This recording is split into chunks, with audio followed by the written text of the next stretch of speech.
Have you ever felt pulled towards someone you barely know, like an invisible thread tugging you closer, over and over? That's exactly what happened to Claire.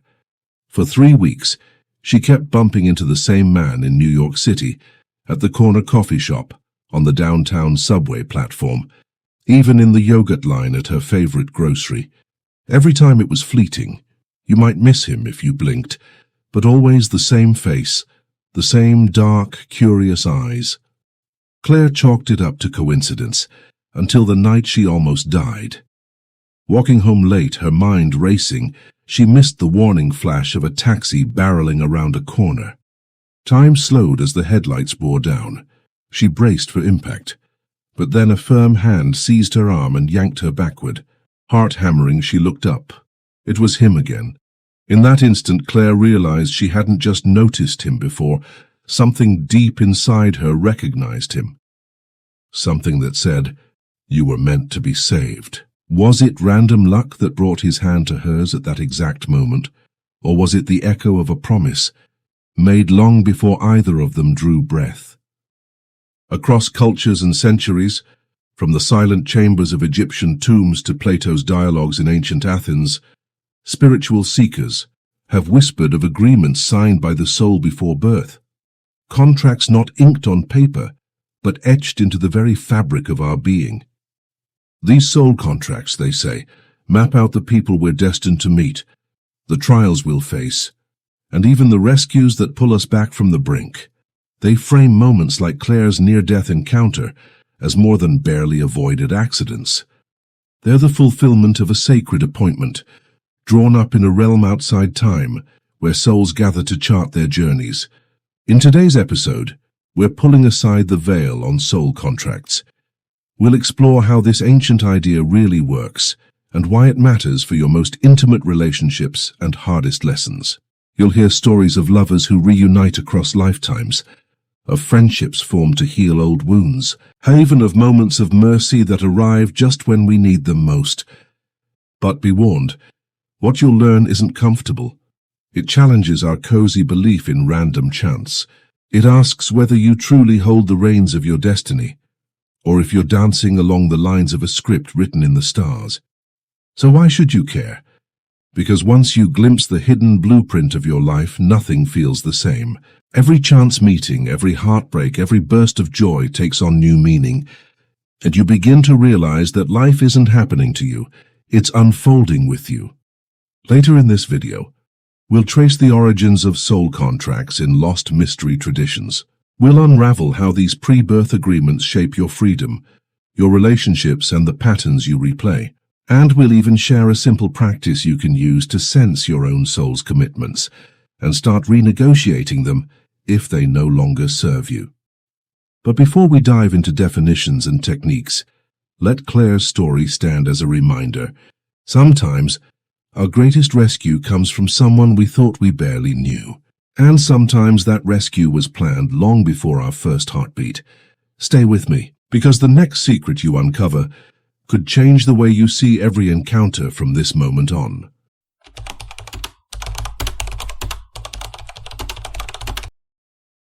Long before our modern era of horoscopes and personality quizzes, the greatest thinkers and mystics spoke in hushed tones about an unseen ledger, one that recorded the agreements of our souls before they ever entered a body.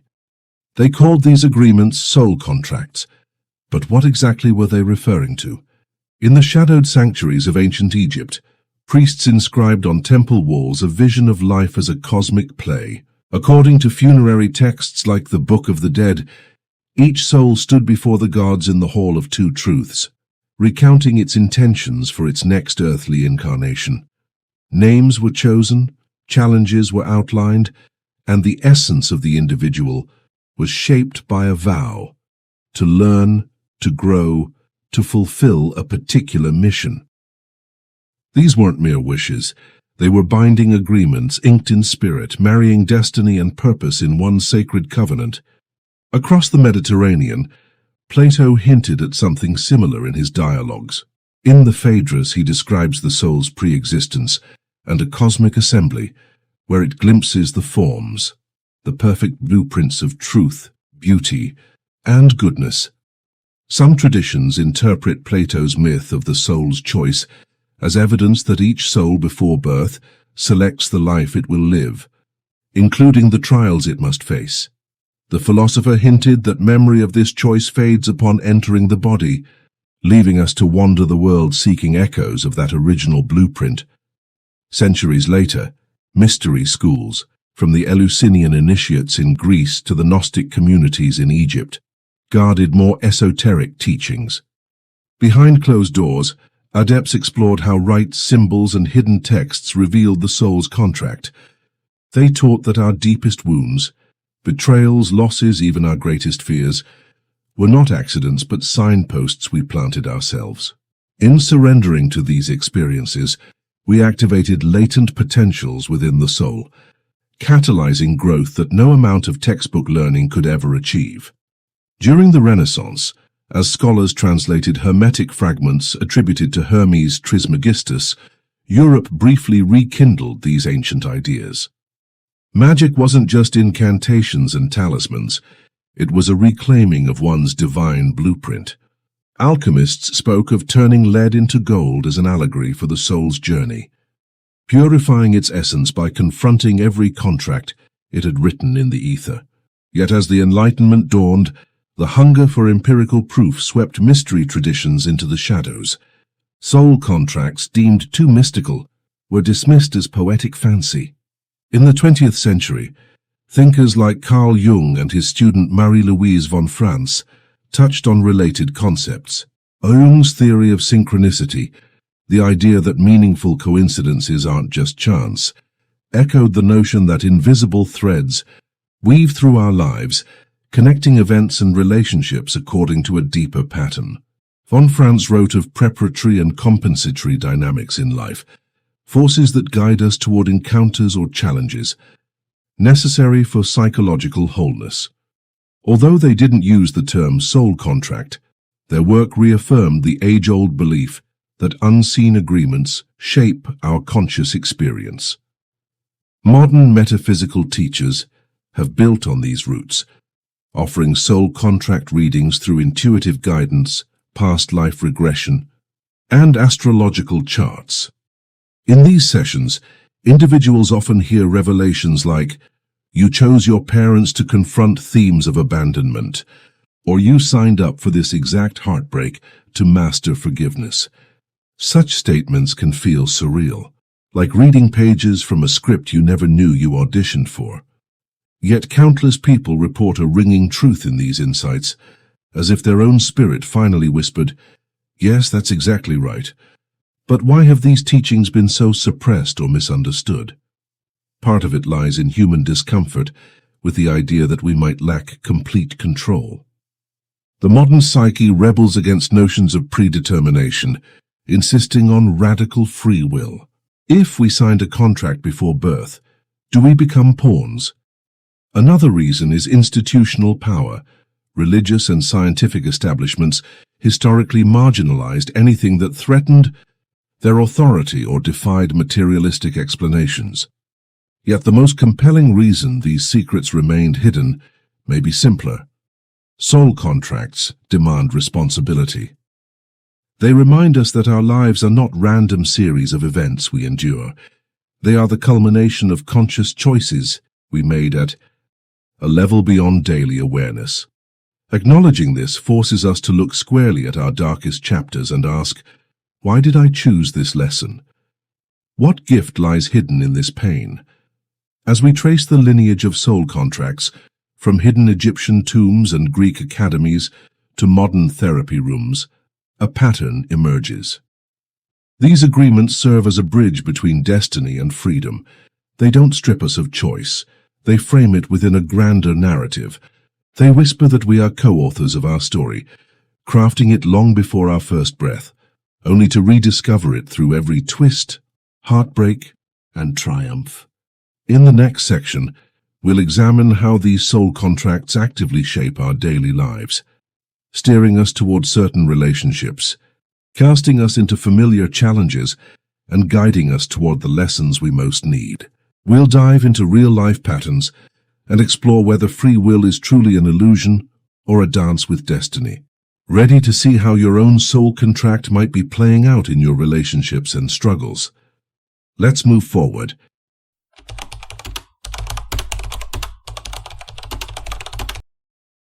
Imagine for a moment that every face you pass carries a whisper of destiny. The friend who reappears after years apart, the stranger who crosses your path in a moment of crisis, the partner whose betrayal feels eerily familiar. All of these encounters are more than random traffic on life's highway. They are the footsteps of a contract you signed before you took your first breath. Take Maria, for example. In college, she barely noticed Theo. Their conversation never went beyond polite hellos in the cafeteria.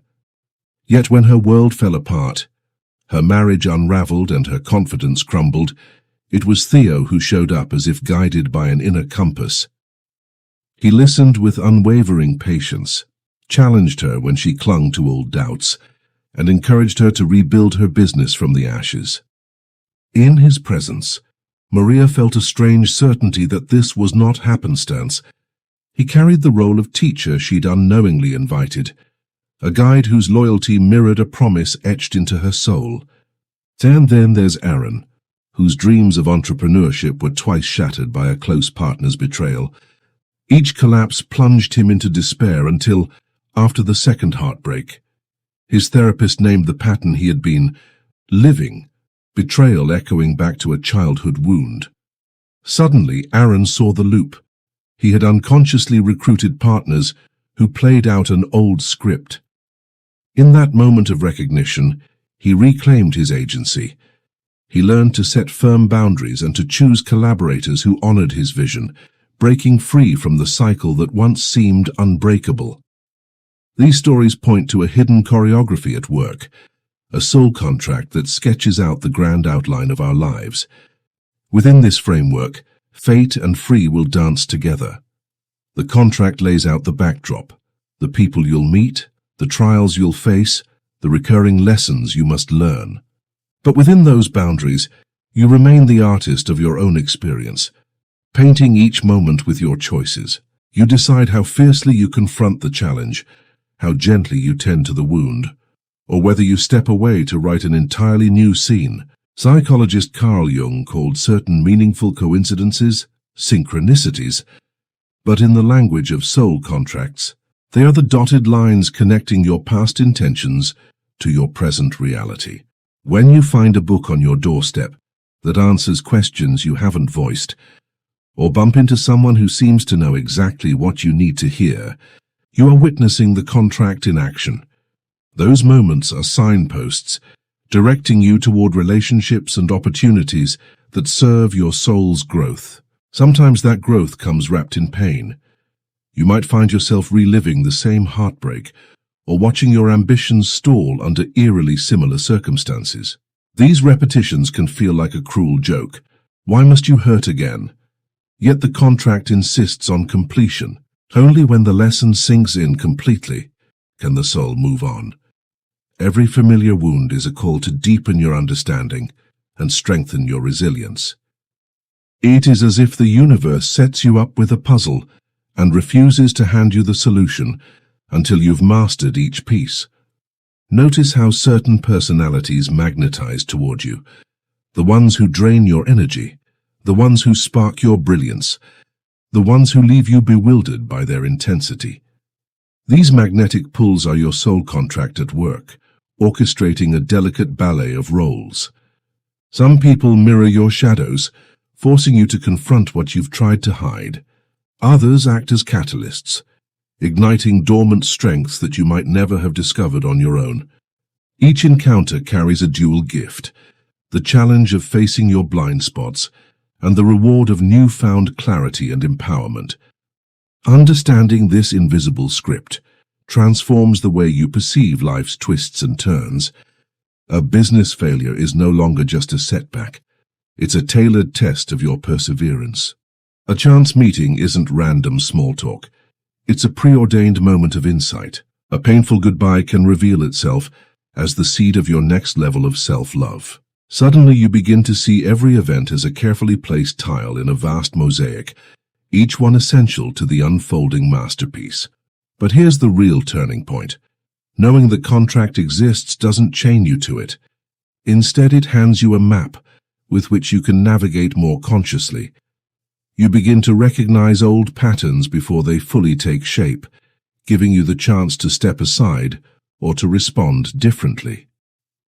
You discover that the contract is less like an iron cage and more like the ebb and flow of the tide, persistent yet pliable, guiding you forward but always allowing for your own movement. As you move through your days with this awareness, you start to feel a shift. What once felt like random suffering becomes a rite of passage. What felt like unfair obstacles become partnerships in disguise.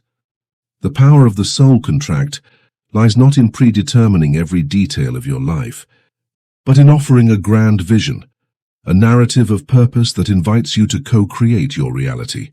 Stay with me, because our next exploration will be the most challenging yet. Why, in their infinite wisdom, would souls ever agree to suffering? And how can you transform that suffering into the very alchemy that fuels your greatest evolution? The answers await in the next chapter, where we'll dive into the heart of pain and emerge with tools to renegotiate the contract you wrote long before time began.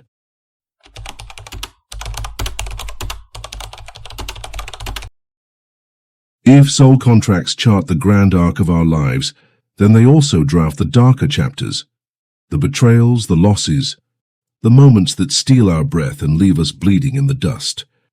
It's a question that chills the heart. Why would any soul sign up for heartbreak, trauma, or crushing despair? To answer, we must venture into the paradox at the heart of spiritual growth. Pain is the sharpest teacher. In the ancient Tibetan text Bardo Thodol, often called the Tibetan Book of the Dead, darkness isn't punishment, it's a doorway. The soul, the text suggests, must confront its deepest fears and attachments to move beyond them. Without the crucible of suffering, enlightenment remains an abstract concept. Real transformation demands fire. Imagine souls gathered in a timeless council before birth, voices resonating like wind through hollow caves. They debate which lessons will best cultivate courage, compassion, or wisdom. A soul might volunteer for the agony of loss to unlock empathy's deepest wells. Another might consent to betrayal, not to suffer endlessly, but to discover the power of forgiveness. These are not masochistic bargains. They are courageous vows to pursue growth beyond comfort's edge. Consider Leah, who lost her fiancé to a sudden illness when she was 25. The grief shattered her world. She questioned the kindness of the universe, doubted the very fabric of reality. Yet years later, Leah became a trauma counselor, guiding others through their own dark nights of the soul. In her voice trembled gratitude for the lessons her suffering had taught her.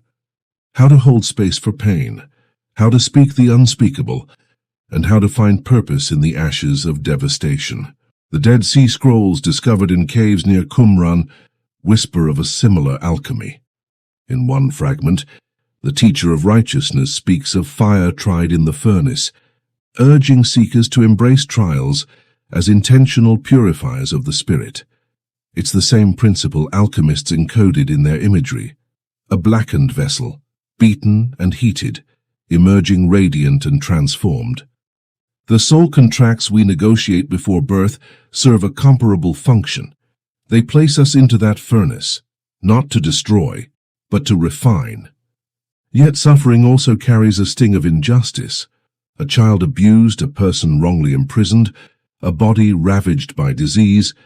These experiences can feel senseless and cruel. Here, the soul contract view doesn't offer a simple, everything happens for a reason cliché. Instead, it frames pain as a choice made at the highest level of selfhood, before memory of the choice could be forgotten. You might not recall raising your hand in that council of souls, but the imprint remains on your spirit.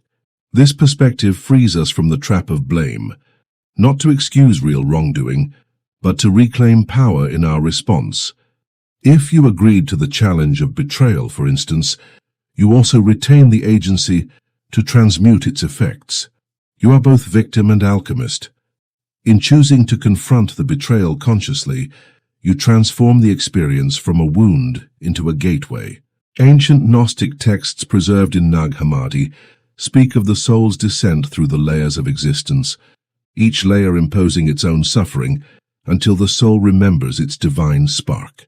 In that descent, pain functions like a coded message, urging the soul back toward remembrance. Betrayal recalls the soul's vulnerability. Loss ignites the flame of attachment, and illness mirrors the soul's forgotten fragility. Each trial is an invitation. Will you awaken to your true nature in the face of this storm? In my own life, I once agreed unconsciously to a contract of silence. I carried a family secret for years, weighed down by unspoken shame. The day that secret burst free was also one of the darkest. A beloved relative disowned me in anger. I felt abandoned, echoing an earlier betrayal from childhood.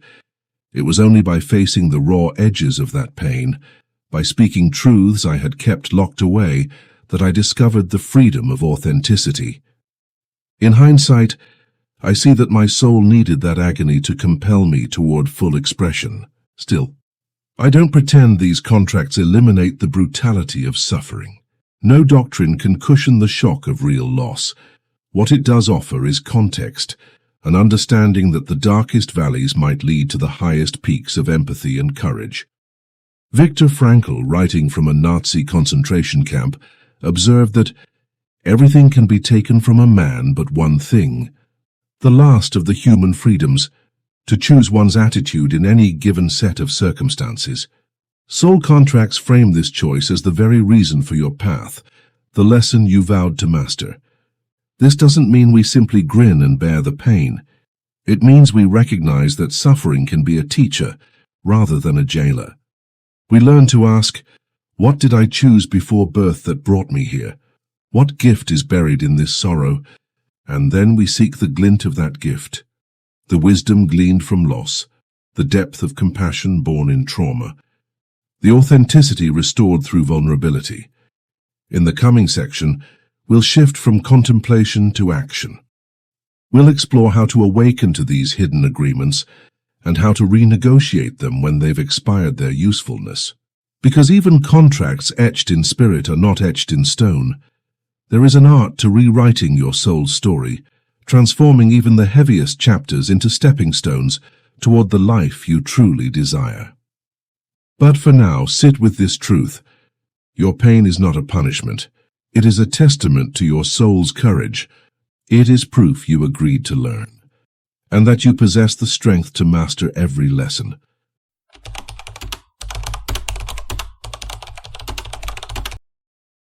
Somewhere deep within you lies a faint echo of that pre-birth counsel, the murmur of promises you once made to yourself. But busy lives and noisy minds tend to bury these echoes beneath routines and distractions. Awakening your soul contract begins with stillness. Close your eyes and breathe. Picture the tapestry of your life stretched behind you, its threads glimmering with every choice you've ever made, every vow your soul whispered in the void. As you exhale, imagine stepping back into that timeless gathering of souls, feeling the resonance of your original intention. In that sacred space, you can scan the contracts you inked in spirit, to love, to learn, to heal. The first step is simple. Notice. Start carrying a small journal, and each time an encounter or challenge feels strikingly familiar, when you think, not again, pause and jot it down. Over weeks, patterns will emerge like constellations in the night sky, revealing the outlines of your soul's script. Next, you'll deepen your connection through ritual. You don't need candles or incense, though you're welcome to use them.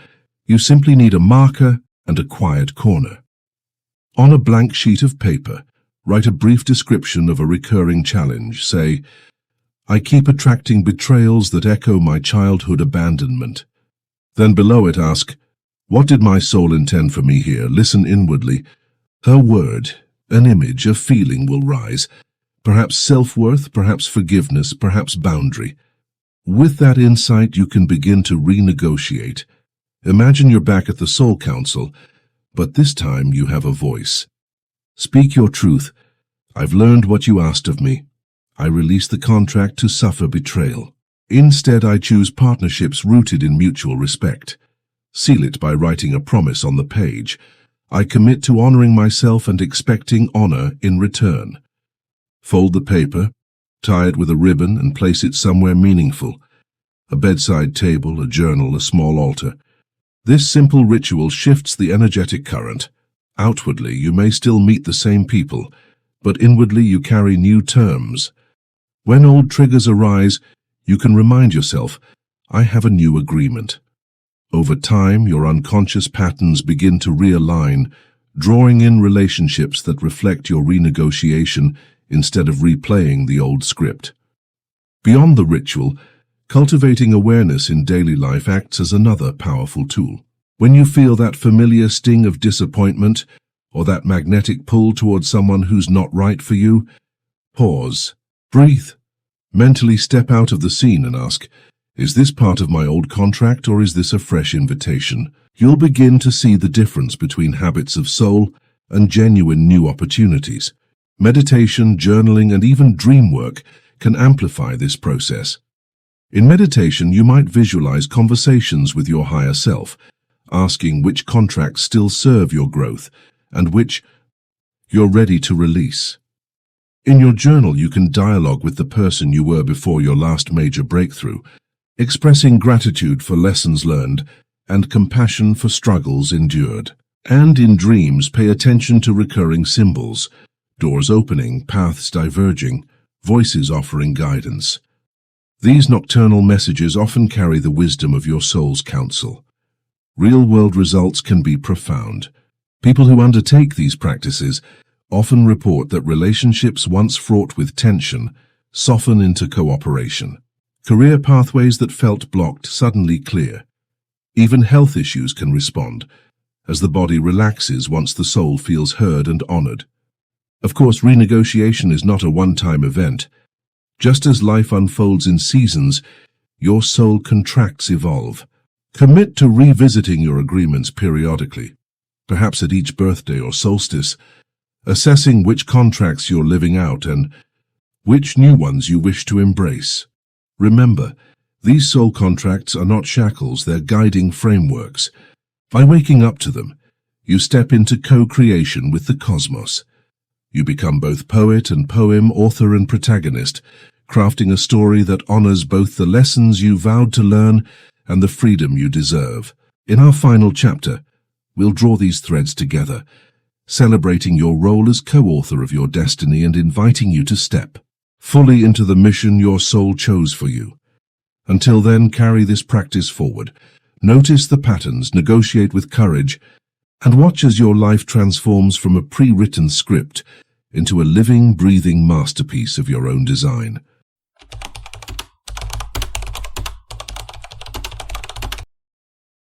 Every breath you take is a line added to the story your soul began writing, long before you arrived. From those secret contracts you drafted in a realm beyond time, you've met teachers, faced trials, and discovered strengths you didn't know you had. Now, as we reach our final chapter, remember, you are not a helpless character bound to a rigid script. You are a co-author, free to revise, to expand, and to bring new scenes to life. Think back to the first pages of your own tale. You agreed to certain roles: the wounded child, the devoted healer, the underdog who learns self-worth. You chose the peaks and valleys you'd traverse, believing these choices would serve your growth. But now you hold the pen. You've seen how renegotiation works, how a simple ritual, a shift in awareness, can realign your life with the values you truly cherish. So ask yourself, if every hardship was once a choice, what choices will you make now? Which chapters deserve a rewrite? Which new contracts will you invite into your life? Contracts of joy, of creative flow, of radical self-love. Imagine the world as a blank page before you. You can still sculpt your destiny. That dead-end relationship can become a partnership founded on mutual respect. That career plateau can turn into a launch pad for your most inspired work. Even the darkest wounds you've carried can be reframed as crucibles that forged your compassion and resilience. This is your invitation. Step into the power you agreed upon. Speak aloud the truth of your new contract. I will honor my worth. I will expect kindness. I will choose challenges that uplift rather than shatter. Write these intentions on paper or whisper them into the wind, whatever feels most authentic. Then watch as the universe answers, sending you people and opportunities that mirror your renewed covenant. In embracing this, and only then, will you dissolve the old story of "why does this always happen to me?" and replace it with "what will I create now?" You become not just a player but a visionary architect of your own life. Before you go, take a moment to reflect. In the comments below, share one pattern you're ready to renegotiate and the new promise you want to honor instead. Your insight could spark someone else's breakthrough. And if you found value in this exploration, like and subscribe for more journeys into the hidden mysteries that shape our world. Remember, the cosmos isn't an uncaring force, it's a collaborator. Your soul's contracts were never meant to trap you, they were meant to guide you to your highest expression. Now the guiding light shifts from the invisible hand of fate to the conscious choice of your will. You didn't stumble into this life by accident. You came with a mission to learn, to grow, to awaken. The question now is simple yet profound. If you wrote the first draft of your destiny, what masterpiece will you draft next? Thank you for joining me on this journey through the hidden influence of soul contracts. Until next time, keep crafting, keep questioning, and above all, keep co-creating the extraordinary life your soul intended.